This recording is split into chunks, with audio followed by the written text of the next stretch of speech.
누가복음 5장 27절부터 39절까지의 말씀 한 절씩 교독해서 읽고 마지막 39절은 함께 읽겠습니다. 그 후에 예수께서 나가사 레위라 하는 세리가 세관에 앉아 있는 것을 보시고 나를 따르라 하시니 그가 모든 것을 버리고 일어나 따르느니라. 레위가 예수를 위하여 자기 집에서 큰 잔치를 하니 세리와 다른 사람이 많이 함께 앉아 있는지라. 바리새인과 그의 서기관들이 그 제자들을 비방하여 이르되 너희가 어찌하여 세리와 죄인과 함께 먹고 마시느냐. 예수께서 대답하여 이르시되 건강한 자에게는 의사가 쓸데없고 병든 자에게라야 쓸데있나니 내가 의인을 부르러 온 것이 아니요 죄인을 불러 회개시키러 왔노라. 그들이 예수께 말하되 요한의 제자는 자주 금식하며 기도하고 바리새인의 제자들도 또한 그리하되 당신의 제자들은 먹고 마시나이다. 예수께서 그들에게 이르시되 혼인집 손님들이 신랑과 함께 있을 때에 너희가 그 손님으로 금식하게 할 수 있느냐. 그러나 그 날에 이르러 그들이 신랑을 빼앗기리니 그 날에는 금식할 것이니라. 또 비유하여 이르시되 새 옷에서 한 조각을 찢어 낡은 옷에 붙이는 자가 없나니 만일 그렇게 하면 새 옷을 찢을 뿐이요 또 새 옷에서 찢은 조각이 낡은 것에 어울리지 아니하리라. 새 포도주를 낡은 가죽 부대에 넣는 자가 없나니 만일 그렇게 하면 새 포도주가 부대를 터뜨려 포도주가 쏟아지고 부대도 못 쓰게 되리라. 새 포도주는 새 부대에 넣어야 할 것이니라. 함께 읽습니다. 묵은 포도주를 마시고 새 것을 원하는 자가 없나니 이는 묵은 것이 좋다 함이니라. 아멘. 2024년 새날, 새주, 새시간 시작되었습니다. 일주일이 지났는데요. 혹시 2024년에 대한 기대와 설렘으로 한 주간을 보내신 분 계십니까? 목사님 뭐 그런 말을 다 하십니까? 한두 해 사신 것도 아니면서. 새로움에 대한 설레임은 나이가 들어갈수록 점점 무뎌져 가는 것 같습니다. 올해 만약에 새로운 일이 있다, 학교를 새롭게 지나간다든지, 이사를 가게 됐다든지, 아니면 새로운 직장을 구했다든지, 이러면 기대가 있을 텐데, 그냥 시간의 변화는 우리에게 큰 기대를 못 주는 것 같아요. 경험이 많아졌기 때문입니다. 변화, 나이가 들어가면서 점점 익숙해지기 때문이죠. 작년 그냥 그렇게 살았고, 올해도 별반 다를 것 같지 않고, 내년도 별로 기대가 안 되는 그런 시간 보내고 있지 않습니까? 왜 이럴까요? 우리가 나 중심의 시간을 살 때 느끼는 한계입니다. 그리고 시간에 대한 권태라고 생각되어집니다. 우리의 시간의 주인은 하나님이십니다. 그래서 우리는 한 해의 마지막 주간을 그리고 새해의 첫 주간을 새벽 예배로 구별내 새날을 준비하는 12번의 예배드림이라고 예배했습니다. 하나님이 예비하시고 우리에게 선물로 주신 그 시간 앞에 나아갈 때 우리가 준비하고 우리가 기도하며 하나님 그 시간에 나도 참여하고 살겠습니다라는 의미였죠. 시간의 구별을 통해 또 말씀을 통해 우리는 하나님의 이름을 알아갔고 하나님의 영광을 보았고 기대하며 소망할 수 있게 되었습니다. 기억해야 합니다. 우리는 나의 시간을 살아가는 것이 아니라 하나님의 시간을 살아갑니다. 나는 낡아가고 늙어질지 모르지만 하나님은 변함없으신 분이십니다. 아침마다 새롭고 또 새로우신 분이 그 신실하신 주님이 붙들고 계시는 시간이 우리가 살아가는 시간이기 때문입니다. 그분이 우리의 시간을 새롭게 하십니다. 그래서 올 한 해도 기대할 수 있는 겁니다. 무엇을 기대하냐고요? 하나님이 어떤 시간을 어떤 하나님과의 사귐을 당신과 우리 안에 예비해 놓으셨을지, 내가 어떻게 주님과 더 친밀해질지, 또 나로 하여금 어떤 영광을 보며 하나님의 나라를 살게 하실지, 이걸 기대하고 이걸 설레야 하는 겁니다. 다른 이야기입니다. 12번의 예배드림을 통해서는 우리가 하나님의 이름을 묵상했는데요. 이번 주부터는 우리가 대림절 때부터 예수님이 하신 일을 묵상했다면 이제 앞뒤로 오늘부터 한 3주간 예수님의 이름에 대해서 좀 생각하려고 합니다. 예수님이 어떤 분이신지, 그분이 어떻게 우리에게 다가오셔서 어떤 존재로 우리 앞에 서 계신지를 묵상하려 해요. 로마서는 2월 첫 주부터 다시 하겠습니다. 그렇게 이해하시면 되겠습니다. 오늘은 신랑 되신 예수 그리스도예요. 함께 읽은 누가복음 5장의 본문은 예수님이 세리인 레위라는 사람을 제자로 부르시는 장면입니다. 그랬더니 부름받은 레위가 예수님을 위해 잔치를 베풀었는데 그 잔치집에 초대받은 사람들이 죄인들이었어요. 예수님이 죄인들과 같이 밥 먹는 것을 보고 바리새인과 서기관들이 죄인과 같이 밥 먹네? 저 사람의 제자들은 금식도 하지 않네? 라고 비방하는 내용입니다. 이것에 대해서 예수님이 내가 이 땅에 온 이유는 죄인들을 불러 회개시키러 왔다라고 말씀하시고 예수님의 신랑 되심 그리고 예수님과 함께 사는 시간이 혼인 잔치라고 말씀하시죠. 그리고 나서 우리가 어떻게 이 새로운 시간을 신랑 되신 주님과 함께 살아야 할지를 새 옷의 비유, 새 포도주의 비유로 설명해 주시는 내용입니다. 같이 말씀을 하나하나 묵상할 텐데 예수님이 레위를 부르신 사건을 통해 신부로 나를 어떻게 부르시는지 또 어떻게 함께 하기를 원하시는지를 듣고 반응하는 시간 되길 바랍니다. 그리고 신랑이 함께 하시는 잔치가 시작되었다는 것을 깨달아 알아서 예수가 베풀어 주시는 참 잔치를 누리는 기쁨이 발견되기를 소망합니다. 마지막으로 세상의 시간에 따른 결혼식 아니면 신혼여행 이런 패턴이 아니고요. 종료되는 시간이 아니라 영원한 새날의 기쁨과 영원한 새날의 즐거움을 그리스도와 함께 살아가는 그 감격이 뭔지 깨달아 아는 그런 시간 되기를 축복합니다. 누가복음이 5장에 어떻게 시작하냐면 어부인 제자들을 예수님이 부르시는 장면으로 시작합니다. 깊은 곳에 가서 그물을 던져라. 밤새 수고한 제자들에게 그런 말씀을 하셨어요. 제자들이 순종을 합니다. 그때는 제자가 아니었지만 만선이 되니까 놀래가지고 나 죄인이라고 떠나시라고 이렇게 이야기하고 예수님이 나를 따르라 말씀하시니까 제자들이 모든 것을 버려두고 예수님을 따랐더라라는 기록이 있습니다. 그 후에 나병 환자도 고치시고 중풍병자도 고치시고 그리고 나서 레위라는 이 세리를 부르시는 장면이 오늘 본문이에요. 27절, 28절을 함께 읽겠습니다. 시작. 그 후에 예수께서 나아가사 레위라 하는 세리가 세간에 앉아 있는 것을 보시고 나를 따르라 하시니 그가 모든 것을 버리고 일어나 따르니라. 이 레위라는 사람은 우리가 잘 아는 예수님의 제자 마태입니다. 이 사람의 직업은 세리였습니다. 세관에 앉아서 있는 것을 예수님이 보았단 말은 그가 직장에 출근해서 일하고 있는 걸 예수님이 보았단 말입니다. 그냥 보신 게 아니라 관심을 가지고 주의 깊게 응시하였다라는 것을 의미하는 동사가 원문에는 사용되었습니다. 여러분, 예수님은 우리를 그냥 부르시지 않습니다. 주의 깊게 보십니다. 그리고 우리를 아시죠. 내가 어떤 사람이란 걸 알고 나를 부르시는 겁니다. 어떤 신학자들은 예수님이 그냥 하루 지나가다가 보고 내가 너를 봤네? 따라올래? 이렇게 말씀하신 게 아니라 며칠을 오고 가시며 그 거리에서 세리인 마태를 보았다라고 설명하는 사람들도 있습니다. 앉아있다라는 이 단어는 지속형이 쓰였는데요. 그가 일을 성실하게 계속하고 있었다는 것을 설명해 주기도 합니다. 어쨌든 어부인 제자들도 밤을 새워 수고한 그 자리에 예수님이 찾아와서 부르셨고 오늘 레위도 세관에 앉아 일하고 있는 그 시간에 찾아와서 부르십니다. 물론 어부도 세리도 존경받는 직업은 아닙니다. 심지어 레위의 직업은 사람에게 손가락질 받고 비난받는 직업이었습니다. 왜냐하면 당시 세리라는 직업은 허가받은 도둑이라는 별명으로 불렸기 때문이죠. 그들의 직업의 귀천이, 그들의 신분이 예수님이 그들을 제자로 부르시는 일에 문제가 되지 않았습니다. 예수님은 우리의 삶의 자리에 찾아오셔서 우리를 부르시는데, 수고하는 자리, 땀 흘리는 자리에 오셔서 우리를 부르시는데 조건으로 부르시지 않고요, 그분의 사랑으로 부르십니다. 나를 따르라. 거창한 물음 같지 않습니까? 뭔가 버려두고 따라야 될 것 같아요. 뭔가 큰 결단을 해야 될 것 같다고요.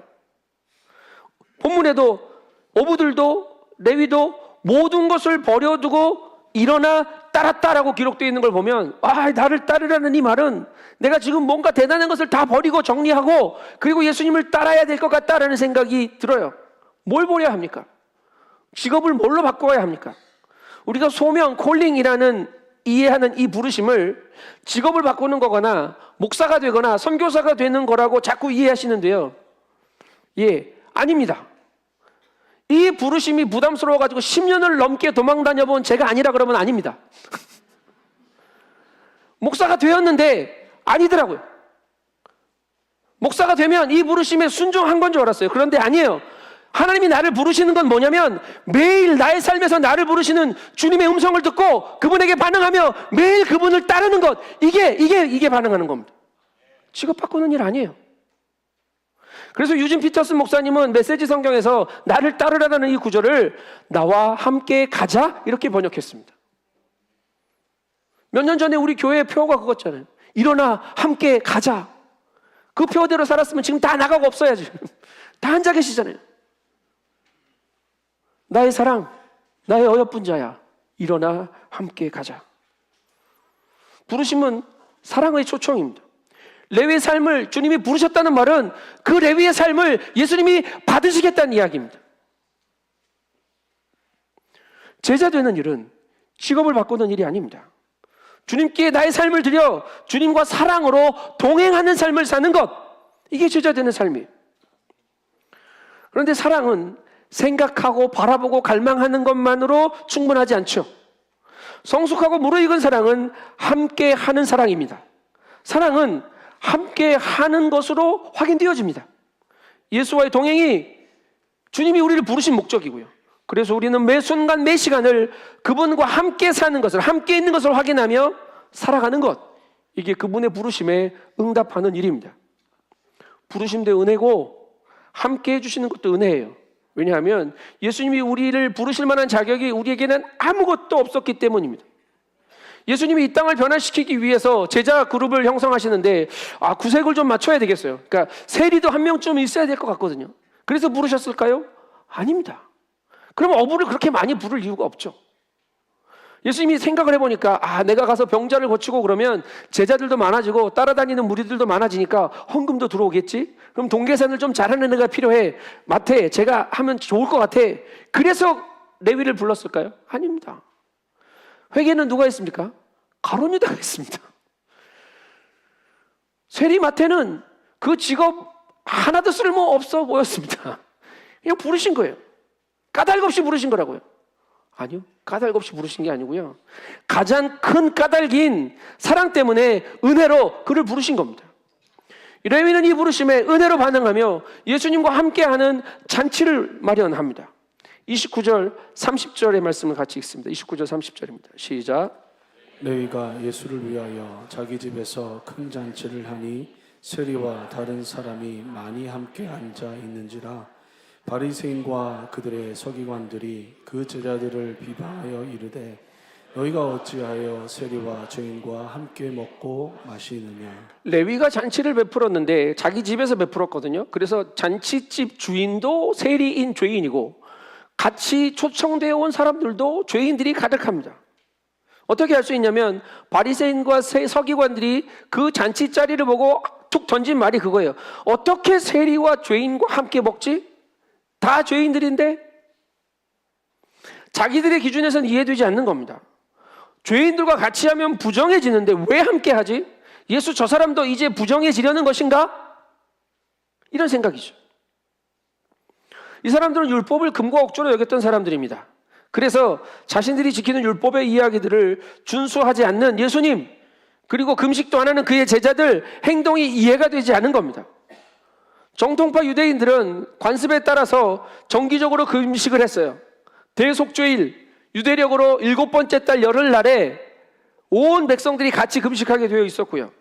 국가적인 위기가 닥쳐도 금식해야 했고 1년에 5번 정기적인 금식일이 있었습니다. 근데 열심히 특심인 요한의 제자, 바리새인의 제자들은 이런 금식도 한 것 같아요. 목요일과 월요일에 금식해요. 왜냐하면 모세가 율법을 받으러 시내산에 올라간 날이 목요일이고 내려온 날이 월요일이니 이날은 금식해야 하는 거예요. 이렇게 하자 그러면 교회 아무도 안 나올 것 같은데.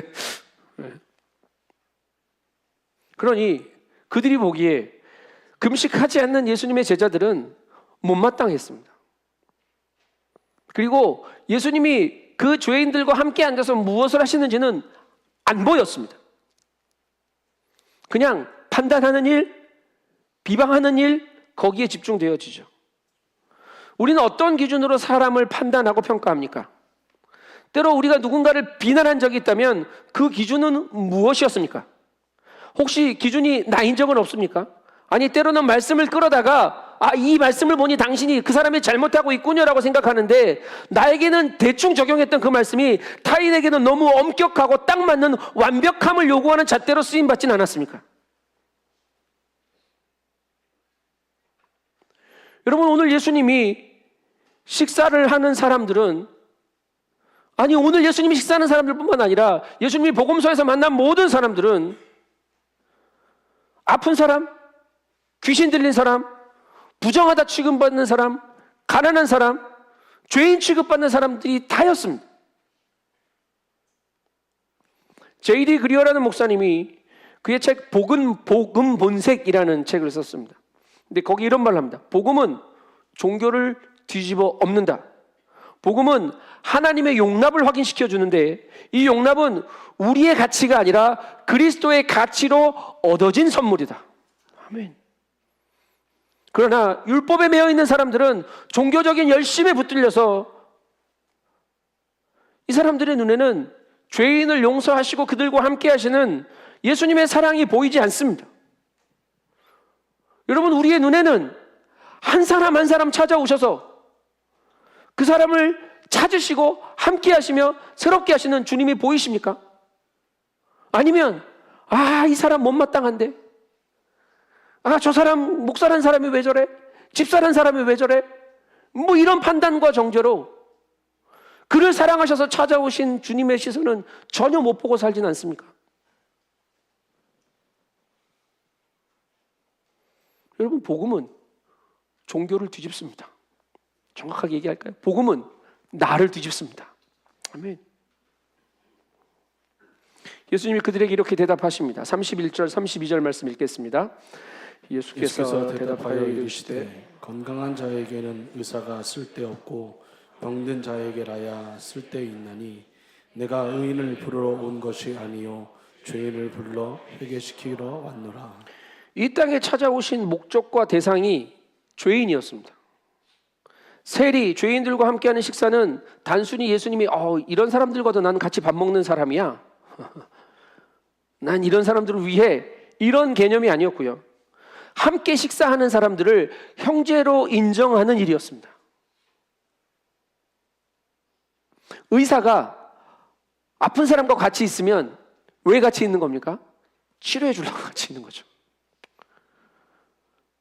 의사가 환자를 만나면 병이 옮아가는 게 아니라 치료됩니다.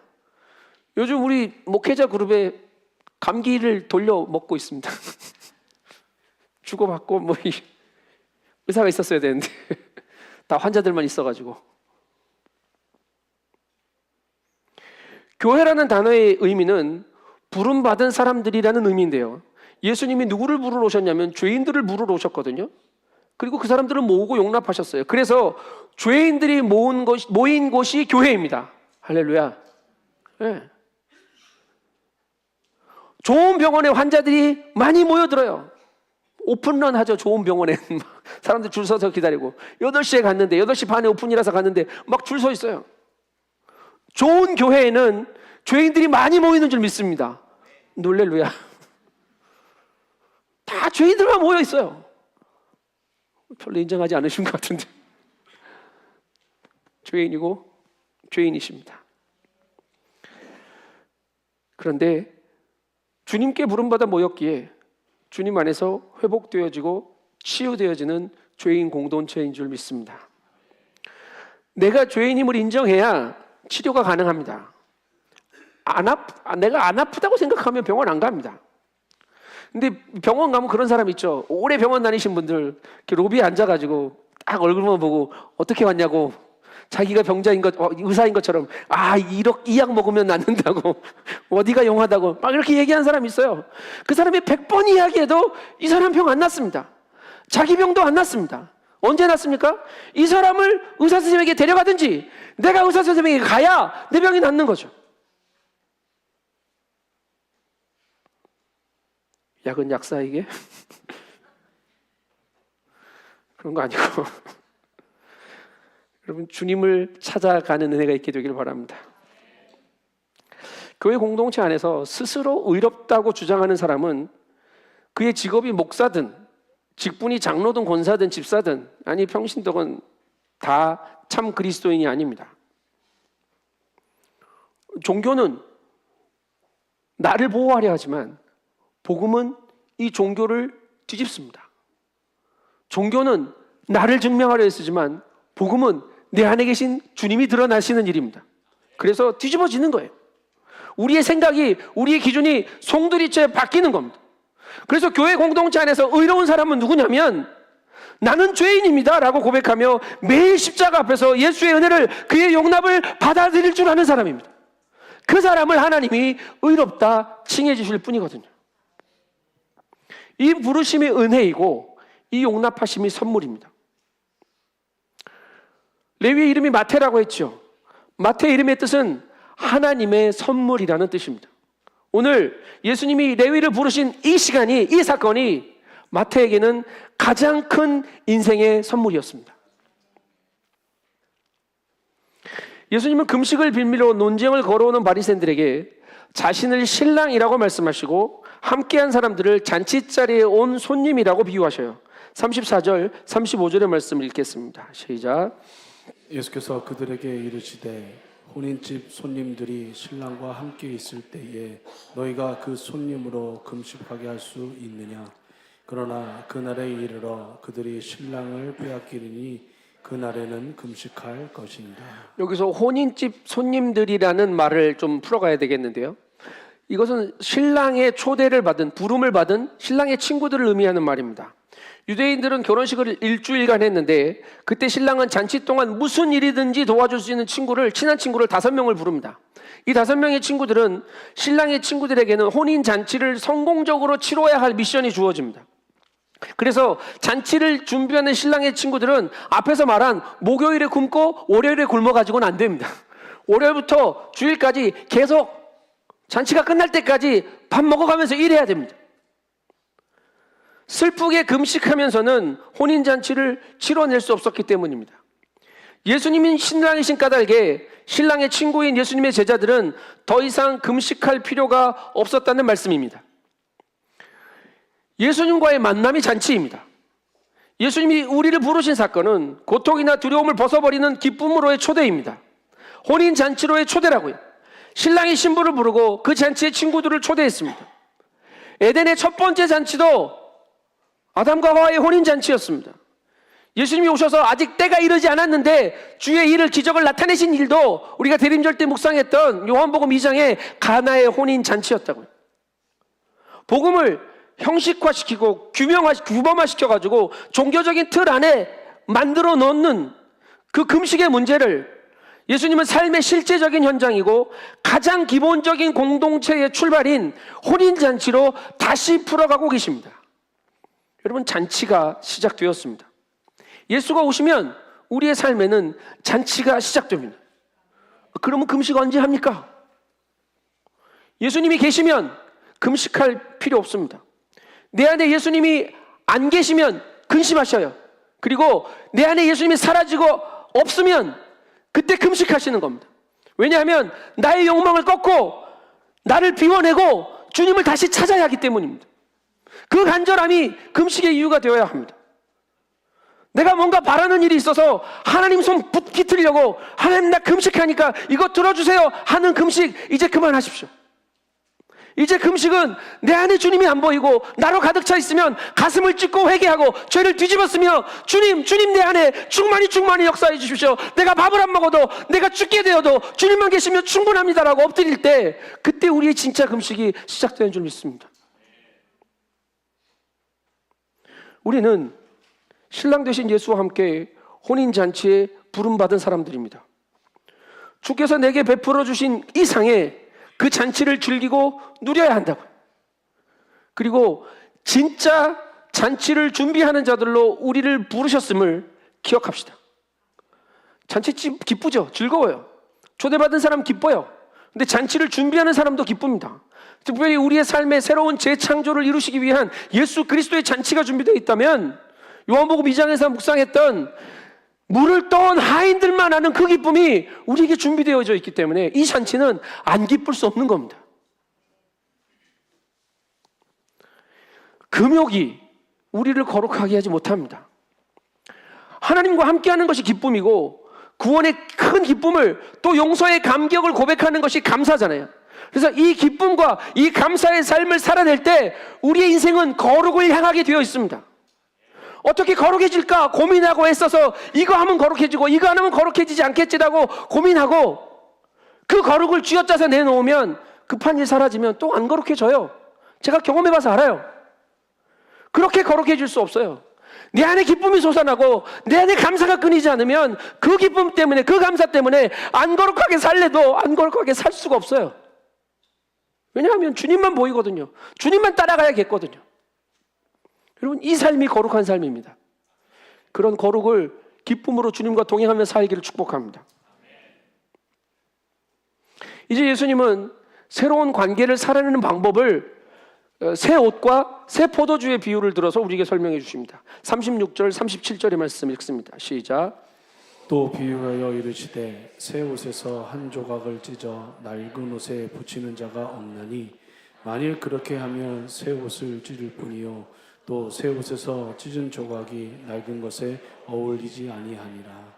새 포도주를 낡은 가죽 부대에 넣는 자가 없나니 만일 그렇게 하면 새 포도주가 부대를 터뜨려 포도주가 쏟아지고 부대도 못 쓰게 되니라. 당시 유대인들은 포도를 수확하고 가을이 되면 이 포도를 장기 보관하기 위해서 1년치 포도주를 담궜습니다.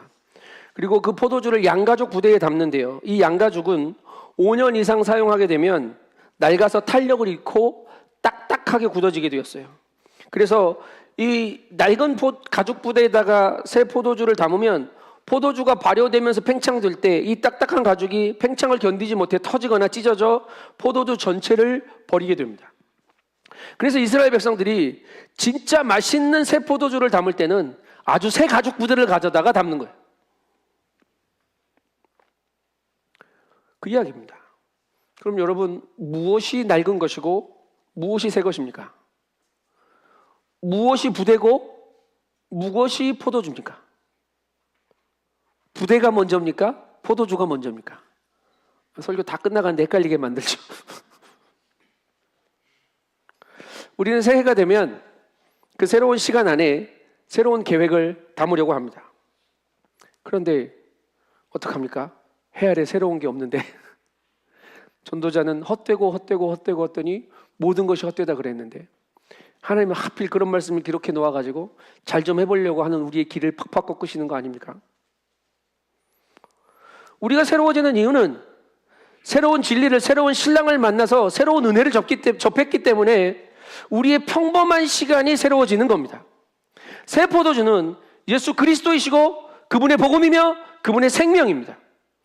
그 예수를 우리가 살아오던 낡은 옷에 끼워 넣을 수도 없고 옛 방식에 굳어져 버린 가죽 부대에 그대로 담을 수 없다라는 말씀이에요. 예수 그리스도, 진리이신 그분이 우리 안에 복음으로 들어오실 때 우리의 시간은 새로워집니다. 새해가 될 때마다 예수님을 내 삶에 집어넣었다 뺐다 이거 하지 마십시오. 우리 주님이 내 삶에 계심으로 나의 하루하루가, 나의 매일매일이 예수님 때문에 새 날이 된다는 사실을 기억하십시오. 그래서 우리가 새 날을 어떻게 살아가냐면 내 모든 시간을 주님께 집어넣으면 새 날이 됩니다. 그런 유명한 말이 있죠. 생각을 바꾸면 언어가 바뀌고, 언어가 바뀌면 행동이 바뀌고, 행동이 바뀌면 습관이 바뀌고, 습관이 바뀌면 인격이 바뀌고, 인격이 바뀌면 삶이 바뀐다. 근데 그리스도인은 이 모든 흐름 앞에 뭘 놓아야 하냐면 진리를 놓아야 합니다. 그리스도의 진리가 우리의 생각을 바꿔야 해요. 그래야 습관도 인격도 삶도 바뀌는 겁니다. 그리고 그리스도인은 이 모든 흐름 위에 그리스도의 영광을 덮어야 합니다. 하나님의 영광이 우리를 다스리실 때 우리의 삶이 새로워지는 줄 믿습니다. 한참 변혁, 새로움 이런 것을 이야기할 때 책들에 그런 말들이 많이 기록되었습니다. 형태를 의미하는 것이 포메이션이고 변형을 이야기하는 게 트랜스포메이션이다. 그런데 포메이션이 트랜스포메이션이 되게 하기 위해서는 인포메이션이 있어야 한다. 정보가 있어야 그 정보에 따라 새롭게 변화될 거 아니냐. 그리스도인에게 정보는 진리의 말씀뿐이 없습니다. 이게 우리의 인포메이션입니다. 예수 그리스도가 우리의 가장 좋은 정보시라고. 그분이셔야 하고 그분의 말씀이어야 합니다. 그분의 말씀이 들어와야 복음의 능력을 나타내는 삶이, 변화된 삶이 되는 겁니다. 마음이 뜨거워지고 말랑말랑해지는 이 부분 가지고는 안 됩니다. 내 자아가, 내 성품이 바뀌어지는 본질적인 변화까지 이르러야 보라 새 것이 되었도다 라는 말씀이 내 삶에 이루어지는 겁니다. 내가 새 부대를 준비하고 예수 그리스도가 내 부대 안에 들어오시게 합시다. 그래서 내 안에서 포도즙인 줄 알았는데 포도주가 되어 우와 뚜껑을 땄더니 향기가 나고 잔치자리에 내놓을 수 있고 이웃에게 전해줄 수 있는 그런 새로운 피조물이 되기를 축복합니다. 살아오던 삶의 프레임, 종교적인 습관, 이 시각 이걸로는 예수님 안 보입니다. 예수님 볼 수도 없고 그 복음에 수용되지 않습니다. 왜냐하면 우리의 종교적인 근저에는 나를 포기하지 못하는 자기중심성이 숨어있기 때문이에요. 세상의 모든 종교가 그래요. 이 물 떠다 놓고 비는데도 그렇고요. 고등 종교들도 가보면 한 커플 두 커플만 벗겨보면 다 납니다. 나를 위한 종교예요. 나를 위한 신앙이라고요. 내가 잘 돼야 하고 내가 복 받아야 하고 내가 성공해야 하고 그거 안 해주면 다른 걸로 갈아타죠. 요즘 최신 종교가 뭐예요? 갈아탈 게 뭐가 있어요? 그런데 여러분 예수의 복음은 완전히 달라요. 복음이 종교를 뒤집어 엎었기 때문이에요. 나를 뒤집어 엎어서 내가 우선이 아니고 그리스도가 우선이 되게 하시는 거죠. 그리스도가 우선이 돼서 손해일까요? 아니요. 그분은 나를 위해 죽어주시러 오신 분이세요. 섬김을 받으러 오신 분이 아니라 도리어 섬기러 오신 분이기 때문에 그분이 뒤집으시면 내 온 삶이 새로워지는 줄 믿습니다.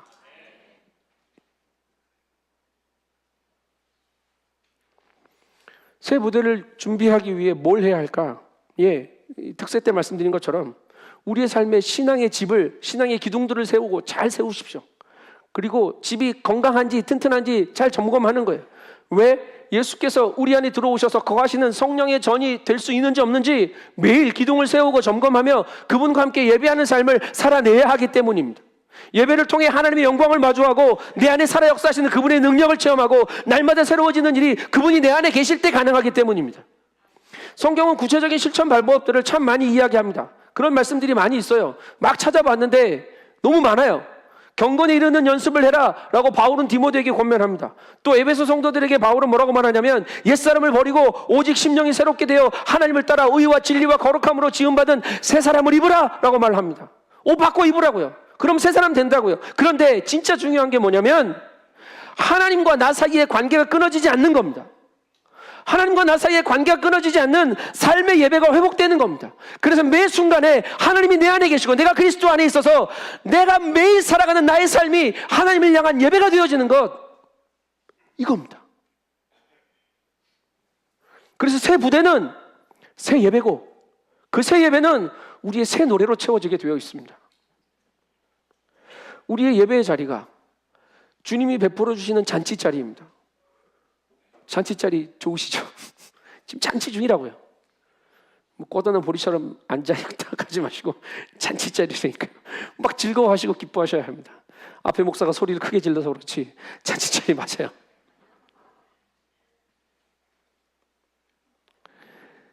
교회에서 예배의 자리가 잔치가 되고요.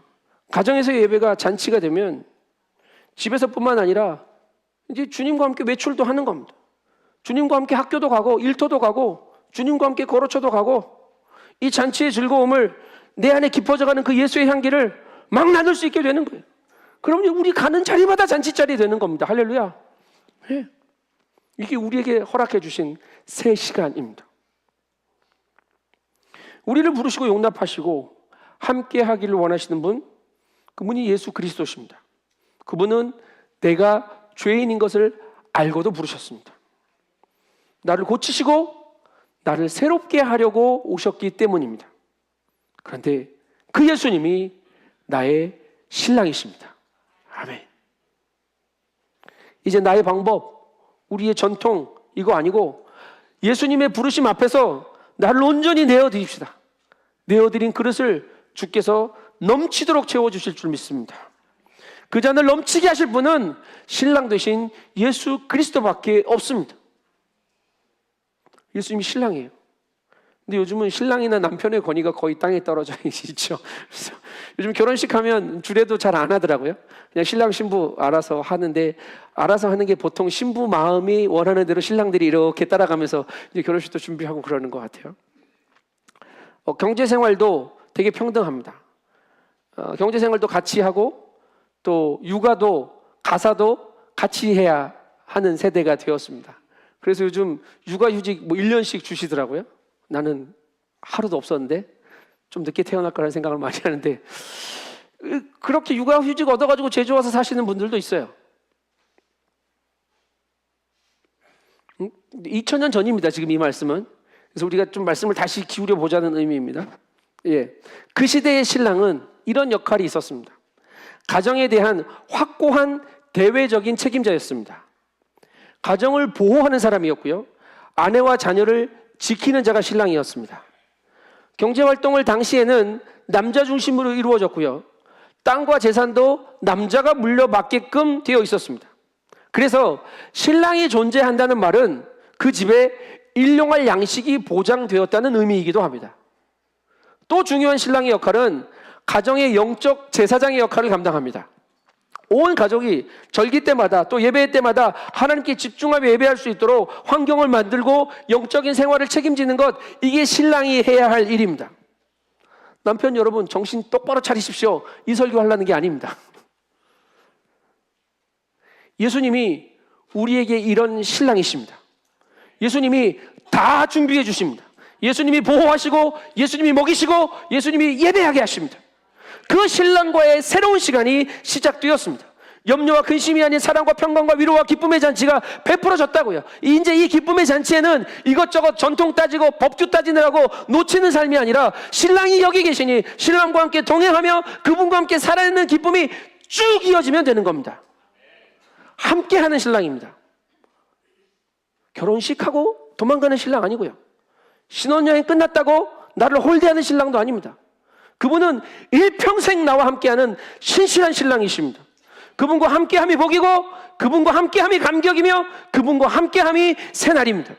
사랑하는 드림가족 여러분, 신랑 되신 주님과 함께 사는 매일이 새날이 되고 하루하루가 신혼이 되는 은혜를 풍성하게 누리시기를 축복합니다. 2024년 주님이 허락하신 새날, 주님이 허락하신 축복, 기쁨으로 주님과 함께 동행하며 살아가시기를 축복합니다. 기도하겠습니다. 주님 감사합니다. 우리에게 오셔서 용납하여 주시고 그리스도 안에 거함으로 새날을 살아갈 수 있는 잔치를 베풀어 주시니 감사합니다. 이전 것, 지나간 것 붙들고 있지 않게 하시고 새 부대가 되어 매일을 예수 안에서 새로워지는 삶 살게 하여 주시옵소서.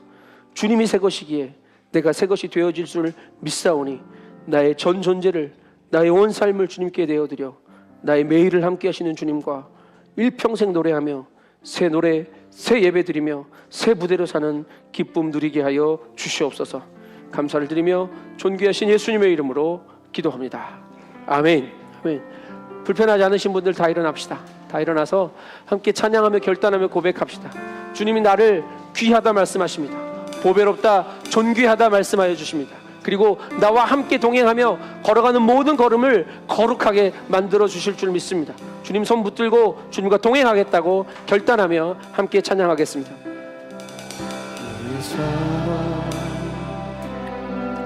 너는 어여쁘고 참 귀하다. 너는 보석보다 귀하다. 내가 사랑스럽지 않을 때 너를 온전히 사랑하고 너와 함께하러 내가 왔노라. 주의 사랑, 주의 사랑, 이 사랑은 결코 변치 모든 계절 돌보시네. 계절 돌보시네. 푸른 마르고 꽃은 시드나 주의 말씀은 신실해. 실수가 없으신 주만 바라라. 주님의 나라와 주님의 나라와 뜻이 나의 삶 속에 임하시며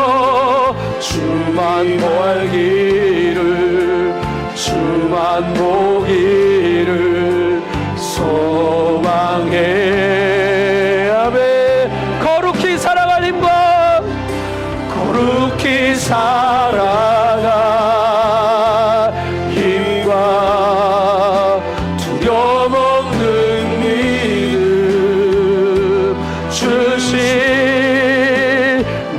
나의 하나님 완전한 사랑 찬양해. 주님의 나라와 주님의 나라와 뜻이 나의 삶 속에 임하시며 주님 알기를 주만 보기를 소망해. 아멘 아멘. 거룩히 살아가림과 거룩히 살아가 힘과 두려움없는 믿음 주신 나의 하나님 완전한 사랑 찬양해.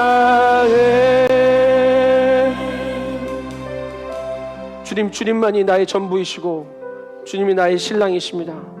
주님이 나와 함께 하시면 나의 모든 날들이 새로워지고 나의 모든 시간이 온전해질 줄 믿습니다. 주님께 다 내어드리오니 나의 이 한 해가 나의 이 일평생이 주님 것 되게 하여 주시옵소서. 다른 것 바라보지 않게 하시고 주만 바라보게 하시고 다른 곳으로 가지 않게 하시고 주님과만 동행하는 삶 살게 하여 주시옵소서. 못된 습관들 모든 옛 것들 다 내어버리오니 예수만으로 새로워질 수 있도록 주님 나를 통치하여 주시옵소서. 주님의 이름 한번 부르며 함께 결단하겠습니다. 주여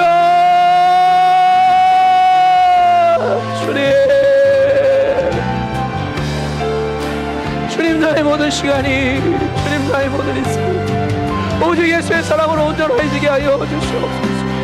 주님 바라봅니다. 주님 찬양합니다.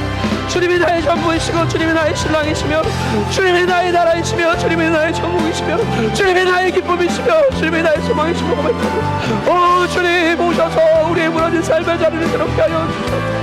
오 주님 오셔서 나의 모든 것들을 뒤집어 주시옵소서. 하나님 모든 것이 새로워지도록 역사하여 주시옵소서. 나의 지식, 나의 경험, 나의 주장, 나의 욕심 다 새롭게 경험하게 하여 주시고 주님을 바라보는 기쁨이 주님을 찬송하고 사랑을 나눌 수 있도록 날마다 주님과 동행하는 은혜의 일들이 더해져가게 하시고 주님만 바라보며 찬송하며 살아가는 하나님 나라의 영광으로 높아지게 하시고 우리가 주님을 바라보는 기쁨이 그 나라의 감격이 하나님 우리 온 삶을 넘도록 주님 인도하여 주시옵소서. 주님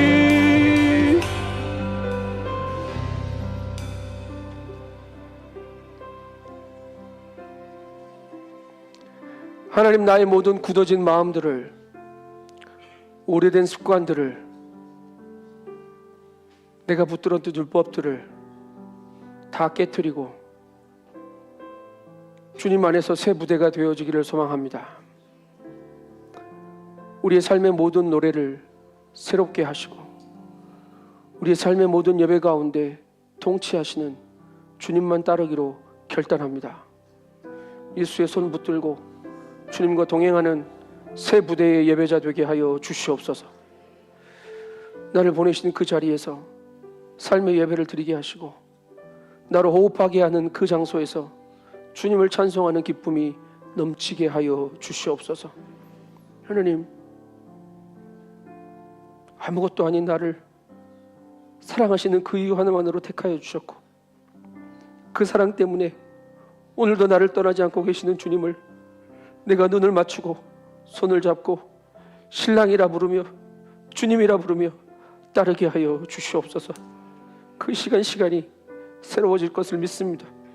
그 자리가 온전해질 것을 믿습니다.